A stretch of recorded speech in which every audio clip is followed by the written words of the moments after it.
सोचो, एक दिन आप उठें और ऑक्सीजन ही ना हो। आप उठे लेकिन पूरी सांस ही ना ले पा रहे हो। आपके फेफड़े उस प्राणवायु को तरस रहे हो और जैसे ही आपको एहसास होता है कि कुछ बहुत गड़बड़ है, दहशत छा जाती है। अगर धरती पर से ऑक्सीजन खत्म हो जाए तो ये एक भयानक स्थिति होगी। ऑक्सीजन सिर्फ एक गैस नहीं है, ये हमारे ग्रह की जीवन रेखा है। इसके बिना मानव जीवन असंभव होगा। जिस हवा पर हम निर्भर हैं वही हमारी दुश्मन बन जाएगी। धरती पर मौजूद हर जीव किसी न किसी रूप में ऑक्सीजन पर निर्भर करता है। हमारे पारिस्थितिकी तंत्र का नाजुक संतुलन बिगड़ जाएगा।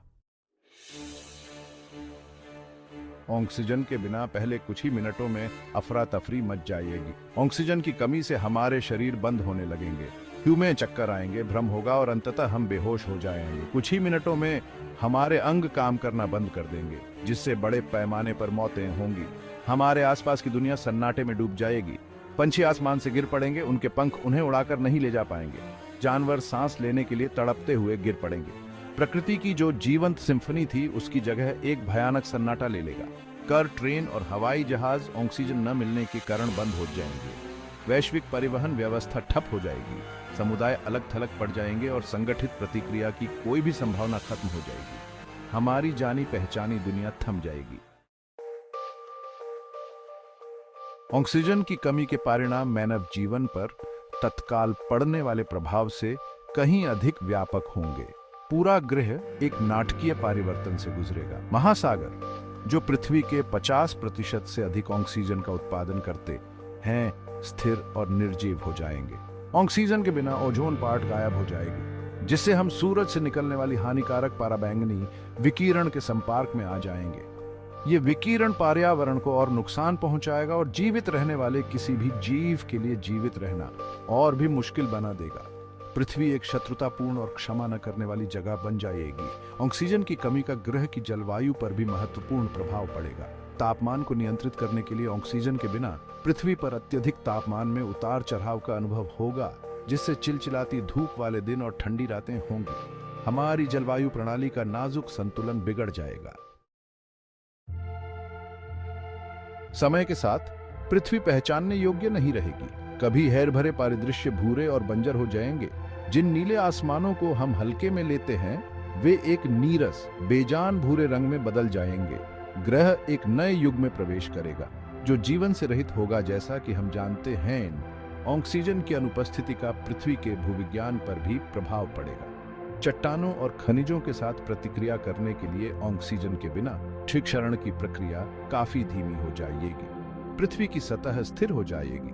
पहाड़ और घाटियां सहस्राब्दियों तक अपरिवर्तित रहेंगी। ग्रह एक उजाड़ बंजर भूमि बन जाएगा जो ऑक्सीजन के महत्व और जीवन की नाजुकता की एक कठोर याद दिलाता है। पृथ्वी हमारे पर्यावरण और भूमि बनाए रखने वाले कीमती संसाधनों की उपेक्षा के परिणामों के मूक साक्षी के रूप में खड़ी होगी। भाग 5, शरण की तलाश। इंसानियत कहां जा सकती है? ऐसी विकट स्थिति का सामना करते हुए मानवता को कहीं और शरण लेने के लिए मजबूर होना पड़ेगा। अंतरिक्ष अन्वेषण और रहने योग्य ग्रहों की खोज में एक नई तात्कालिकता आ जाएगी। हमारा अस्तित्व सितारों के बीच एक नया घर खोजने पर निर्भर करेगा। एक विकल्प हमारे सौर मंडल के भीतर अन्य ग्रहों या चंद्रमाओं पर आत्मनिर्भर उपनिवेश स्थापित करना होगा। मंगल पानी और संसाधनों की अपनी क्षमता के साथ उपनिवेशीकरण के लिए एक प्रमुख लक्ष्य बन सकता है। हालांकि मंगल को रहने योग्य ग्रह में बदलने के लिए विशाल तकनीकी प्रगति और संसाधनों की आवश्यकता होगी। एक और संभावना विशाल अंतरिक्ष स्टेशनों या आवासों का निर्माण करना होगा जो मानव जीवन का समर्थन कर सके। इन परिक्रमा करने वाले शहरों को पूरी तरह से आत्मनिर्भर होने की आवश्यकता होगी, जो अपने स्वयं के ऑक्सीजन, भोजन और ऊर्जा उत्पन्न करने में सक्षम हों। अंतरिक्ष के कठोर वातावरण में ऐसी संरचनाओं के निर्माण और रखरखाव की चुनौतियां बहुत बड़ी होंगी। भाग 6, एक नए घर की चुनौतियां। पृथ्वी को छोड़ना एक बहुत बड़ा उपक्रम होगा जो चुनौतियों से भरा होगा। एक नए घर की यात्रा लंबी और खतरनाक होगी, जिसके लिए उन्नत अंतरिक्ष यान की आवश्यकता होगी जो बड़ी संख्या में लोगों को ले जाने और लंबी अवधि तक उनका भरण पोषण करने में सक्षम हों। किसी अन्य ग्रह पर एक उपनिवेश स्थापित करने के लिए कई बाधाओं को दूर करना होगा। ह्यूमें अलग अलग गुरुत्वाकर्षण, वायुमंडलीय परिस्थितियों और विकिरण के स्तर के अनुकूल होना होगा। लंबी अवधि तक जीवित रहने के लिए भोजन, पानी और ऊर्जा के स्थायी स्रोत खोजना महत्वपूर्ण होगा। भले ही हम अंतरिक्ष स्टेशन का निर्माण करें, हमें एक बंदपाश पारिस्थितिकी तंत्र बनाने के कठिन कार्य का सामना करना पड़ेगा जो पृथ्वी पर परिस्थितियों की नकल कर सके। हमें कचरे का पुनर्चक्रण करने, सांस लेने योग्य हवा उत्पन्न करने और अपने कृत्रिम वातावरण की सीमाओं में भोजन उगाने के तरीके खोजने होंगे। भाग 7, जीवित रहने के लिए अनुकूलन, पृथ्वी के पार जीवन। पृथ्वी से पारे जीवित रहने के लिए हमें शारीरिक और मानसिक रूप से दोनों तरह से अनुकूलित करना होगा। हमारे शरीर पीढ़ी दर पीढ़ी विकसित हो सकते हैं ताकि हमारे नए घर की परिस्थितियों के अनुकूल हो सकें। हम नए भौतिक लक्षण विकसित कर सकते हैं या विदेशी वातावरण में पनपने के लिए अपने आनुवंशिक मेकअप को भी बदल सकते हैं। जीवन की हमारी समझ को ही बदलने की जरूरत पड़ सकती है। हम नए जीवन रूपों का सामना कर सकते हैं जो हमारे द्वारा ज्ञात किसी भी चीज से बहुत अलग हैं। ये मुलाकातें जीव विज्ञान के बारे में हमारी पूर्व धारणाओं को चुनौती दे सकती हैं और हमें फिर से परिभाषित करने के लिए मजबूर कर सकती हैं कि जीवित रहने का क्या अर्थ है। पृथ्वी से पारे जीवन के लिए लचीलापन, अनुकूलन क्षमता और अज्ञात को अपनाने की इच्छा की आवश्यकता होगी। ये मानवता की अदम्य भावना और सबसे कठिन चुनौतियों को भी पार करने की हमारी क्षमता का प्रमाण होगा। भाग 8, नवाचार की शक्ति, टाकनीक, हमारी जीवन रेखा। ऐसे संकट के समय में टाकनीक ही हमारी जीवन रेखा होगी। हमें ऑक्सीजन उत्पन्न करने, भोजन का उत्पादन करने और स्थायी जीवन यापन के वातावरण बनाने के लिए नवीन समाधान विकसित करने होंगे। विज्ञान और इंजीनियरिंग हमारे अस्तित्व की कुंजी होगी। सौर, पवन और संलयन ऊर्जा जैसे अक्षय ऊर्जा स्रोत हमारे नए घरों को बिजली देने के लिए आवश्यक हो जाएंगे। ह्यूमन नियंत्रित वातावरण में कुशलतापूर्वक भोजन उगाने के लिए उन्नत कृषि तकनीकों को विकसित करने की आवश्यकता होगी। शायद वैकल्पिक खाद्य स्रोतों की खोज भी करनी होगी। हमारे नए आवासों के निर्माण और रखरखाव में हमारी सहायता के लिए उन्नत रोबोटिक्स और आर्टिफिशियल इंटेलिजेंस का विकास महत्वपूर्ण होगा। ये प्रौद्योगिकियां हमें कठोर वातावरण में रहने और ऐसे कार्य करने की चुनौतियों से पार पाने में मदद कर सकती हैं जो मनुष्यों के लिए कठिन या असंभव होंगे। भाग 9, समय के खिलाफ एक दौड़ कार्रवाई की तात्कालिकता।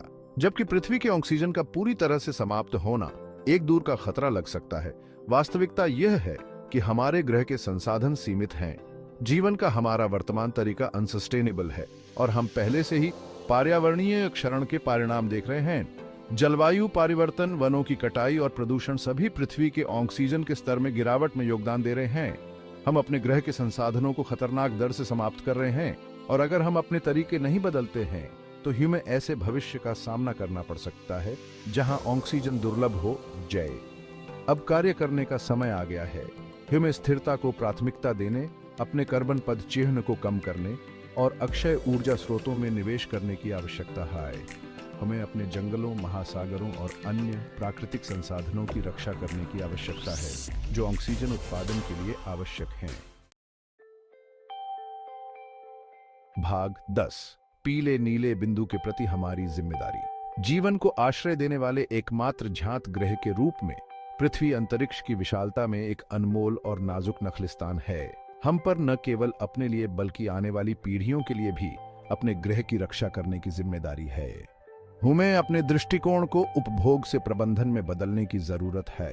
हमें यह पहचानने की जरूरत है कि हम प्रकृति से अलग नहीं बल्कि उसका एक हिस्सा हैं।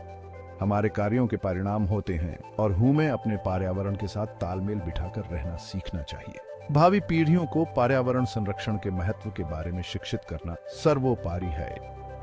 हमें उनमें ग्रह के प्रति जिम्मेदारी की भावना पैदा करने और उन्हें हमारे साझा घर के प्रबंधक बनने का अधिकार देने की आवश्यकता है। भाग 11, एक अनिश्चित भविष्य, एक स्थायी आशा। ऑक्सीजन के बिना दुनिया में मानवता का भविष्य अनिश्चित है, लेकिन अन्वेषण और नवाचार की हमारी भावना हमें आशा देती है।